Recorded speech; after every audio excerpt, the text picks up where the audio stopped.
Hello friends, নমস্কাৰ। আজি মই আনবক্সিং কৰিম MI earphone basic আৰু ইয়াৰ এটা short review দিম। তো আপোনালোকে এই ভিডিওটো চাই থাকক।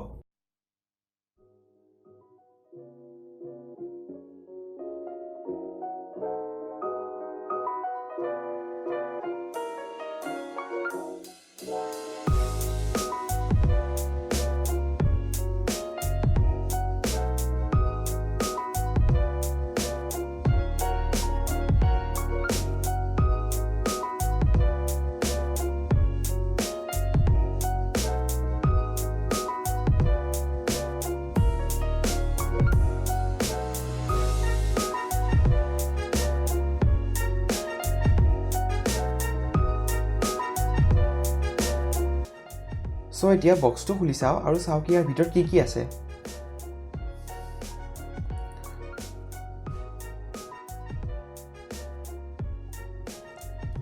তো ইয়াতে ইয়াৰফোন আৰু দুটা এক্সট্ৰা পেয়াৰ ইয়াৰবাড টিপৰ বাহিৰে বেলেগ একো নাই।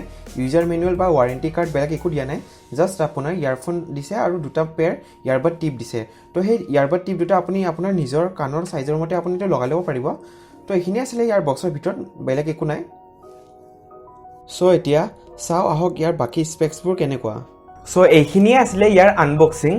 এতিয়া যদি মই ইয়াৰ কোৱালিটিৰ কথা কওঁ, মানে বডিটোৰ কোৱালিটি, তেনেহ'লে এইটো মই এভাৰেজ বুলি ক'ম। মানে এতিয়া সাপোজ JBLৰ যোনবোৰ ইয়াৰফোন থাকে তাৰ যদি লগত তুলনা কৰোঁ তেনেহ'লে ইয়াৰ কোৱালিটিটো সিমান ভাল নহয়। তো এইটো জাষ্ট এভাৰেজ বুলি ক'ম।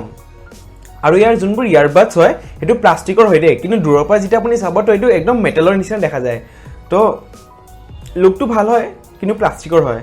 আৰু যদি ইয়াৰ লেন্থৰ কথা কওঁ তেনেহ'লে ইয়াৰ লেন্থটো হৈছে 125 সেন্টিমিটাৰ। তো বাকী ইয়াৰফোনৰ সমানে হয়। ইয়াতে মই আৰু এটা কথা কৈ দিব বিচাৰিছোঁ কি 400 ৰেঞ্জত যিমান মানে বেছিভাগ ইয়াৰফোনত আপোনাৰ এই মাইকটো নাথাকে, কিন্তু এইটো ইয়াৰফোনত মাইকটো আছে। আৰু মই ইয়াৰ পইণ্টটো দেখাই দিছোঁ, এইটো একচুৱেলি আপোনাৰ 90 ডিগ্ৰী হয়।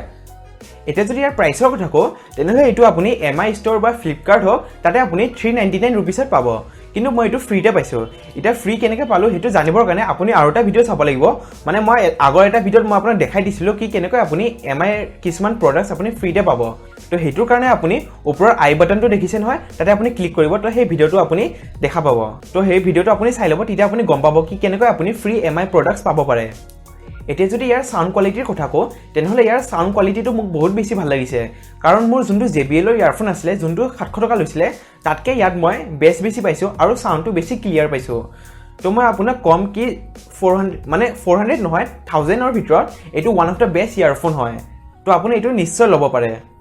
তো যদি মই ইয়াৰ ফাইনেল কনক্লুজনটো কওঁ তেনেহ'লে মই আপোনাক ছাজেষ্ট কৰিম কি যদি আপুনি 1000 ৰুপিছৰ তলত কিবা ইয়াৰফোন লয় তেনেহ'লে আপুনি এই MI ইয়াৰফোন বেছিকটো ল'ব পাৰে।